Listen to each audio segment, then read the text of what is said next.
রাতে খাওয়ার পর অবশিষ্ট ভাত দিয়ে তৈরি হবে একদমই নতুন একটা নাস্তা। এই নাস্তাটি হবে খাস্তা। সবচেয়ে সহজ এবং মজার সেরা নাস্তা হবে আজকের নাস্তা। সারাদিন থাকবে ঠিক এমন, এত বেশি কুড়মুড়ে আর মুখে দেওয়ার পর একদম মিলিয়ে যাবে। আপনার বাসার পড়ে থাকা ভাতগুলো দিয়ে কিন্তু তৈরি করে ফেলতে পারবেন এই নাস্তাটি। 2 মুঠো ডালের সাথে 1 মুঠো ভাত দিলেই এত কুড়মুড়ে নাস্তাটি বানিয়ে নিতে পারবেন। এর জন্য ঠান্ডা গরম যে ভাতই থাকুক সেই ভাত ব্যবহার করে ফেলবেন। এই নাস্তা বানানোর জন্য প্রথমে নিয়ে নিচ্ছি 2 মুঠো পরিমাণ মসুরের ডাল, 2 মুঠো পরিমাণ মুগ ডাল, নিয়ে নিব আমি 2 মুঠো পরিমাণ করকরা ভাত। এখন শীতকাল, আপনার রাতে খাওয়ার পর যে ভাতটা বেঁচে যাবে সেই ভাত থেকেই 2 মুঠো পরিমাণ ভাত নিয়ে নিলেই হবে। তারপর এভাবে মিশিয়ে পানি দিয়ে ভিজিয়ে রাখবো মিনিমাম 2 থেকে 3 ঘন্টা। অবশ্যই খেয়াল রাখতে হবে এই ব্যাপারটা, একটু সময় নিয়ে ভিজাতে হবে। ঢাকনা দিয়ে ঢেকে রেখে দিলাম 2 থেকে 3 ঘন্টার জন্য। ফিরে আসলাম ঠিক 2 ঘন্টা পর। এর মধ্যে কিন্তু ফুলে উঠেছে সব কিছু। আমি জাস্ট 2-1 বার ধুয়ে নিয়ে আসলাম।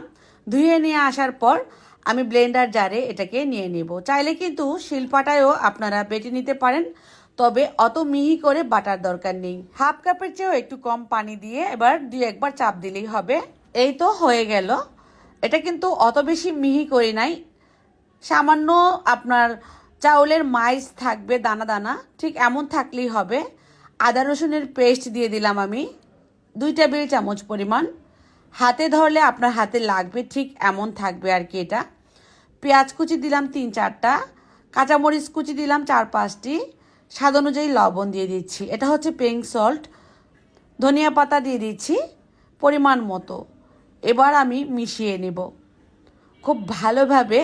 হাতেই আমি এটাকে মাখিয়ে ফেলবো ভালো করে, যাতে পেঁয়াজ মরিচ এগুলো ডালের সাথে মিশে যায়।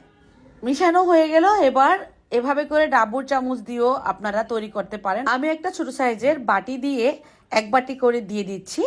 তারপর এভাবে করে একটু ছড়িয়ে দিচ্ছি। আঙ্গুলের সাহায্যে এগুলোকে একটু ছড়িয়ে দিতে হবে। যেমনটা করে আমরা চাপটি পিঠা বানাই ঠিক তেমন করেই এটাকে ছড়িয়ে দিতে হবে। তারপর 2 চা চামচ পরিমাণ রান্নার তেল দিয়ে দিলাম চতুর্পারে।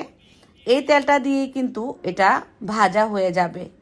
একটু সময় নিয়ে ভাজতে হবে, যেহেতু এখানে কাঁচা ডাল আছে সেক্ষেত্রে আপনাকে অবশ্যই চুলার হিটটাকে মিডিয়াম টু লো ফ্লেমে রেখে উল্টিয়ে পাল্টিয়ে সুন্দর একটা কালার আসা পর্যন্ত অপেক্ষা করে ভেজে নিতে হবে। ভাজতে সময় লাগবে 2 থেকে 3 মিনিট। এত বেশি লোভনীয় এই নাস্তাটি সেটা আমি বলে বোঝাতে পারবো না আপনাদেরকে। শুধু বলবো একবার হলেও আপনারা ট্রাই করে ফেলবেন। আর এটা যদি কাউকে বানিয়ে খাওয়াতে পারেন, দেখবেন যে আপনার প্রশংসায় পঞ্চমুখী হয়ে যাবে। এটা থাকবে সারা দিন কুড়মুড়ে, একদমই যেমনটা আমরা কুড়মুড়ে পেঁয়াজু খাই ঠিক তেমন।